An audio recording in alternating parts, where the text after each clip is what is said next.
Section 1. You will hear a conversation between a travel agent and a customer. The customer wants to book a coach ticket. First, you have some time to look at questions 1 to 3.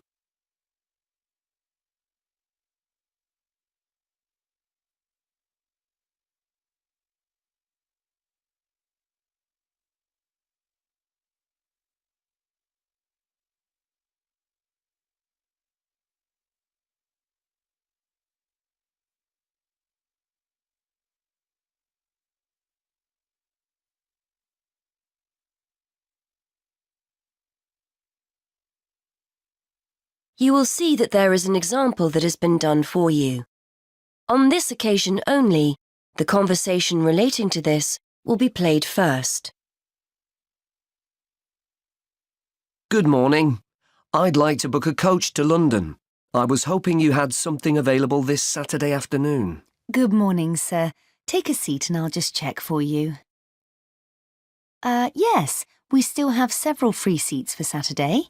Where will you be leaving from? There are 3 pickup points in town: Main Street, Centenary Square, or the Central Bus Station. From Centenary Square, please. That's easier for me to get to than the bus station. The customer wants to leave from Centenary Square, so B has been circled. Now we shall begin. You should answer the questions as you listen, because you will not hear the recording a second time. Listen carefully and answer questions 1 to 3. Good morning. I'd like to book a coach to London. I was hoping you had something available this Saturday afternoon. Good morning, sir. Take a seat and I'll just check for you. Yes, we still have several free seats for Saturday. Where will you be leaving from? There are 3 pickup points in town: Main Street, Centenary Square, or the Central Bus Station. From Centenary Square, please. That's easier for me to get to than the bus station. And what time would you like to leave? There are coaches on the hour every hour, from 12 through till 6 p.m. Well, I'm meeting someone at the station in London and I need to be there for 4:30. So, which one would you recommend? Well, there's one leaving at 1 that arrives at Victoria Station at 4:10, if that's any good.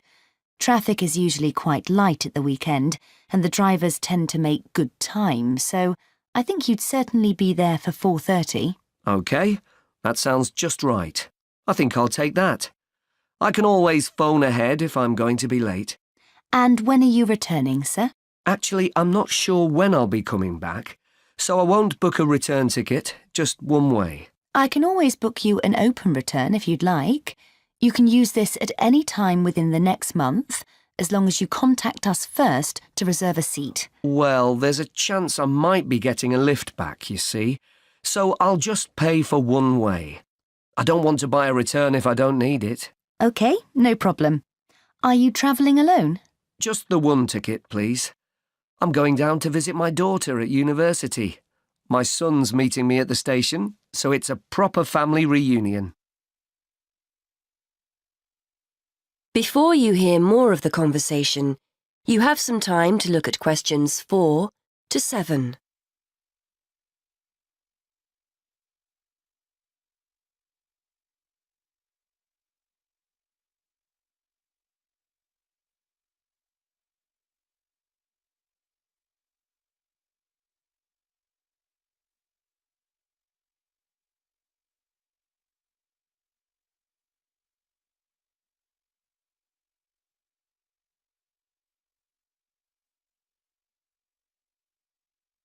Now listen and answer questions 4 to 7.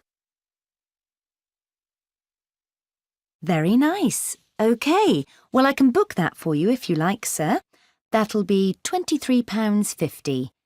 Now, I just need to take down some details. Can I have your name, please? Yes, it's Matthew Upton. That's U-P-T-O-N. And your address? 34 Allesley Road. Allesley, that's A-L-L-E-S-L-E-Y. And your telephone number? 01732 558 997. And your email address. We'll use this to send confirmation of your travel details. matt257@yahoo.co.uk. OK, thanks. Before you hear the rest of the conversation, you have some time to look at questions 8 to 10.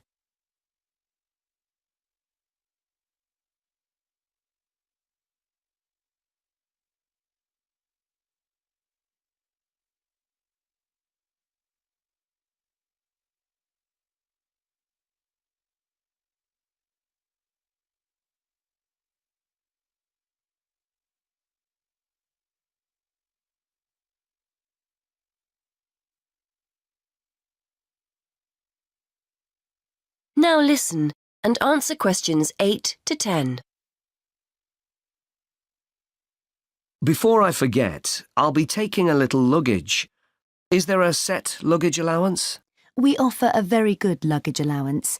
You can take 2 suitcases as long as they're no more than 20 kilos each. That's 40 kilos in total, and 1 small item of hand luggage on the coach. Most people find that more than adequate. Any additional items carry an extra charge of £10 for each bag. I certainly won't be taking that much, so I should be okay. I was worried I might be taking too much. Would you like travel insurance included with your ticket? It's an additional £2. No, I don't think so. No problem. It's not compulsory.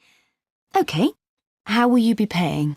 Actually, I've been having trouble with my debit card today, and I've left my checkbook at home, so I'd better pay in cash. You'll give me a receipt, won't you? Certainly, and we'll send confirmation to your email address as well. So that's £23.50, sir. If you just wait a minute, I'll print you off a receipt. That is the end of section 1. You now have half a minute to check your answers.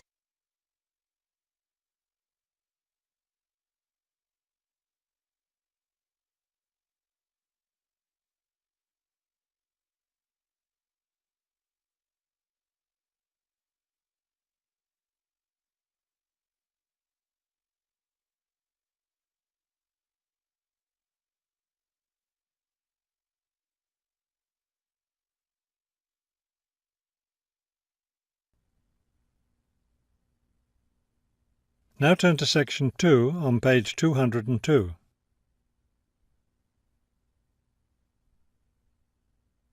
Section 2. You will hear a radio interview about a lakeside resort. First, you have some time to look at questions 11 to 15 on page 202.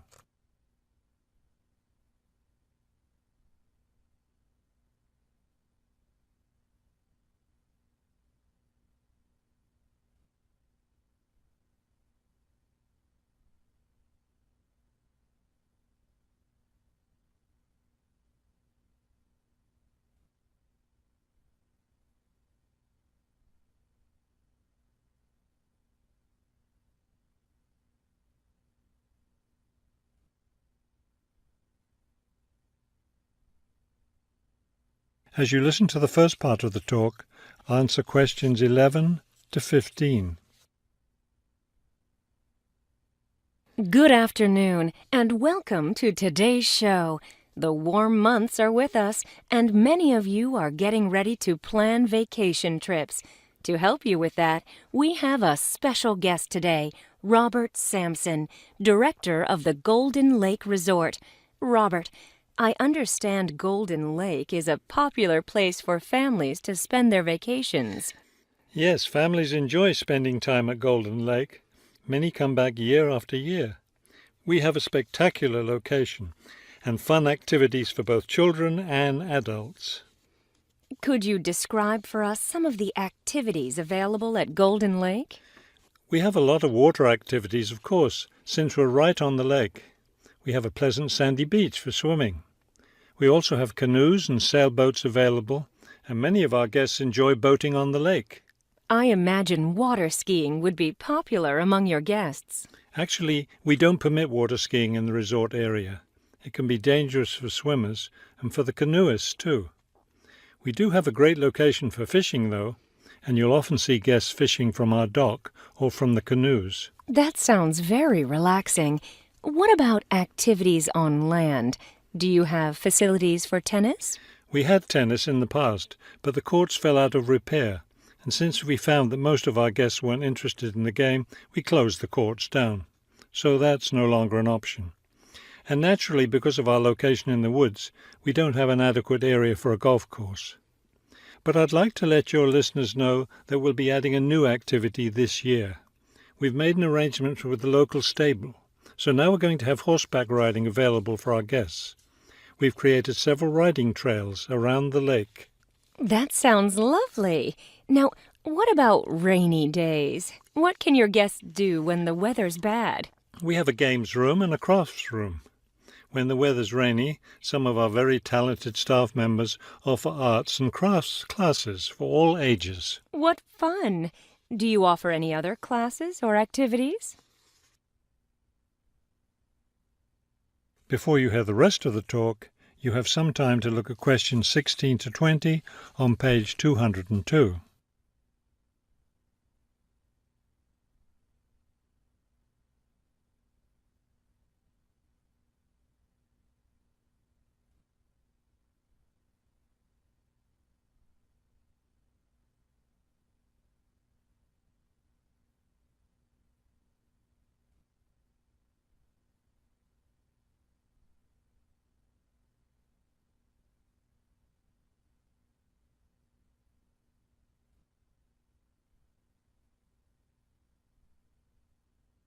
Now listen and answer questions 16 to 20.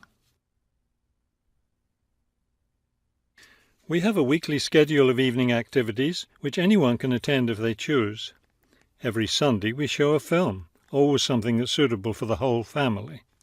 Monday's my favourite night because that's dessert night. Our cook prepares a variety of desserts and we get to taste them all. I'd like to be there for that. Yes, it's great. We get more serious toward the middle of the week. Our discussion night is on Tuesday. Discussion night? Yes, we discuss different current events depending on what's happening that week in the news. Then on Wednesdays, we have lectures.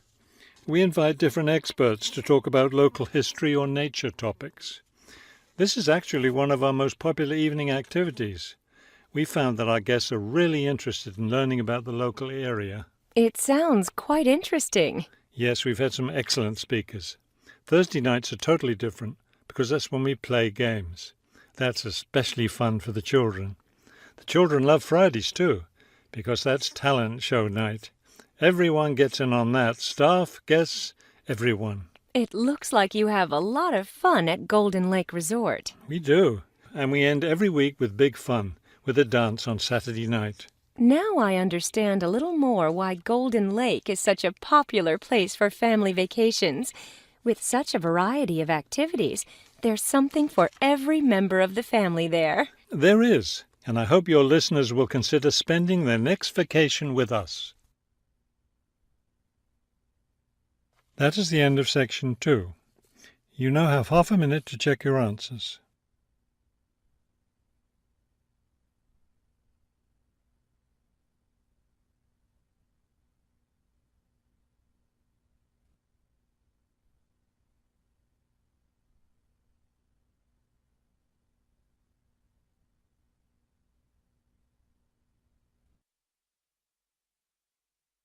Now turn to section 3.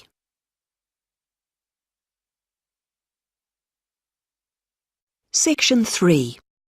You will hear 3 linguistics students, Joe, Martin and Angela, discussing the presentation that Joe is giving soon as part of his course. First, you have some time to look at questions 21 to 26.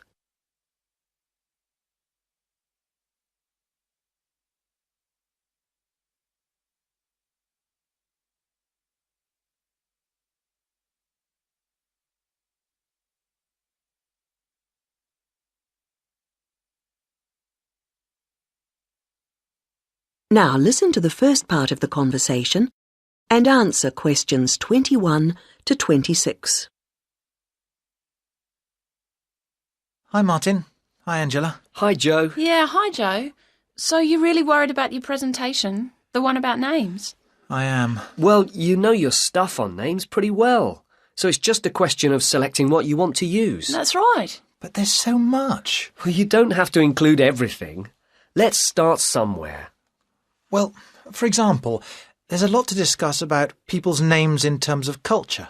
It would be a good way to start, bringing in issues of religion, society. I thought so. As long as you can keep it concise, since it's potentially a large area. I'll pick out some key points. Good. Now, that will tend to be about differences. What about something on ways in which naming practices are often similar across different languages? That sounds good. I'm not sure how much I could say that's really about just names and not really general language. Maybe you need to give that some more thought. Yes, I'm not ruling it out. Well, what about what first names mean? That's got to be specific to languages or language groups. Yes, there are all sorts of different principles at work. It's a rich area for discussion. And you can present lots of examples. It would mean a good slide or two. I'll enjoy making those up.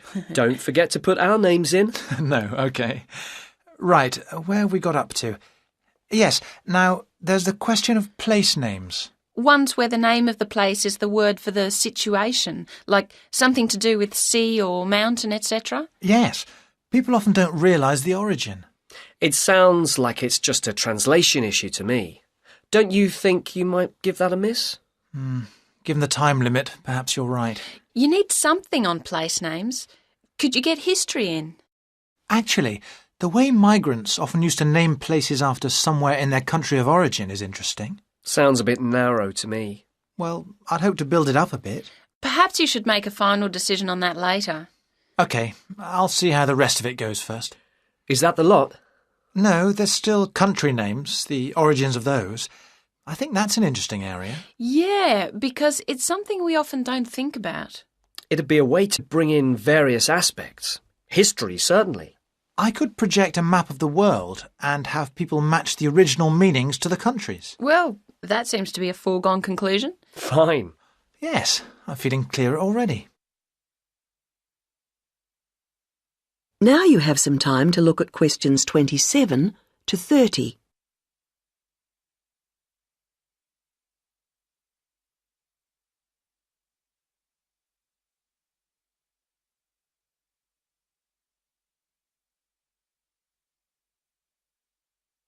Now listen to the rest of the conversation and answer questions 27 to 30. You know, there's another aspect that I think I'll cover. Yes? Brand names. Isn't that more to do with business studies? Well, international companies are finding it increasingly important to have brand names that can be used in many different countries. Oh, so they can advertise the same product everywhere? Yes, and it seems that brand names are very special in our brains. How so? Well, there was a research study recently, carried out on a group of about 50 students. They showed them 108 words, and the students had to say whether they recognised them as real words or not. The list included, all mixed up, ordinary nouns, brand names and meaningless words, and they were shown all the words quickly. And the brand names seemed to be recognised strongly and in the emotional right-hand side of the brain. It was interesting that the brand names were recognised more readily if they were displayed in capital letters rather than lowercase, something which doesn't apply to normal words. How strange. What else did the researchers find out? Of course, it's a relatively small study, but they suspect that other visual features are at play. And so that, for example, colour has a major effect in helping us to store brand names in a special way in our brains. I suppose that's logical. But what do they mean by a special way? I'm not saying I understood everything about this study, Of course not. but they seem to be saying that the power of brand names is that they conjure up a range of associations inside our brains, more so than ordinary words or names do. I guess this is great news for international companies. Potentially, certainly. Though exactly what they do... That is the end of section 3. You now have half a minute to check your answers.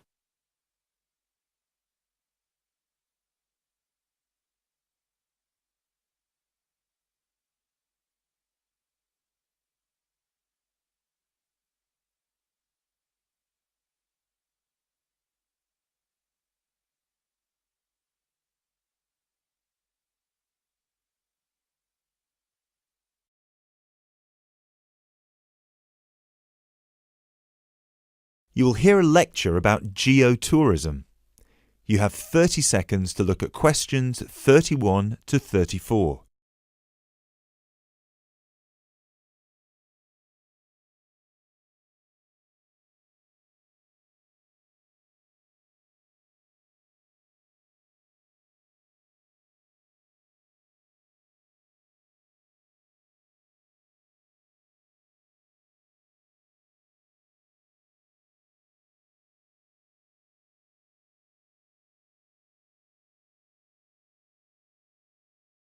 Now, I'd like to move on to talk about something called geotourism. Geotourism is very basically leveraging the benefits of tourism for local communities. I would just like to give you a couple of statistics which are very illustrative of the current situation with regard to young travellers and international tourism. Firstly, tourism has an impact on more people worldwide than any other industry. Indeed, it has an impact on 1 in every 2 people, either directly or indirectly. The second statistic is that in global tourism, there is a 97% economic leakage. This means that if you spend £100 on going on holiday, normally only £3 of that money will actually reach the people who are giving you the services and the accommodation, for example, in the destination. If you put these two figures together, you can understand why some of the regions of the world which have very high levels of tourism still have very high levels of poverty and huge developmental challenges. These countries have this massive industry demanding a huge number of services, but they are not seeing a fair reward for these services. Geotourism is about changing this.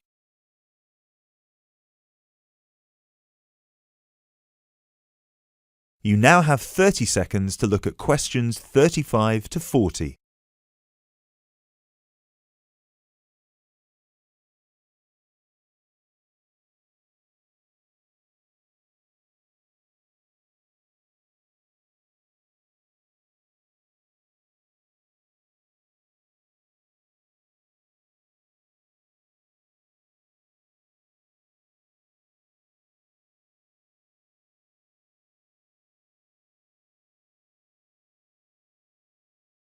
Projects are now being developed with financial organisations such as the World Bank. One of these involves developing a technology platform which is bringing grassroots travel products such as hotels, locally owned hotels, not global chains, very locally owned tour operators to the international travel market, therefore avoiding the middlemen. These middlemen often cut them out of the market completely or just make their business unsustainable. Another way that geotourism can be promoted is through the niche travel market of volunteering. These days, a significant number of older teenagers want to spend a gap year, either between school and university, or university and employment. Often, these people want to spend some or all of their year volunteering, but they either don't have the money or don't feel inclined to pay the main volunteering organisation businesses the fee they require, which can be as high as £3,500. What they are looking for is an organisation who can connect them with people on the ground, who can suggest worthwhile local projects. So, this is a real win-win scenario. The organisers charge a small flat fee, which then goes to the local contact. Thus, the local contact gets a very good commission just for one customer. The customer is also saving a large amount of money and time, both of which they can give to the projects they end up working on. There is still quite a long way to go before poverty in the most popular of tourist areas is eradicated, but a focus on this type of geotourism could provide an answer.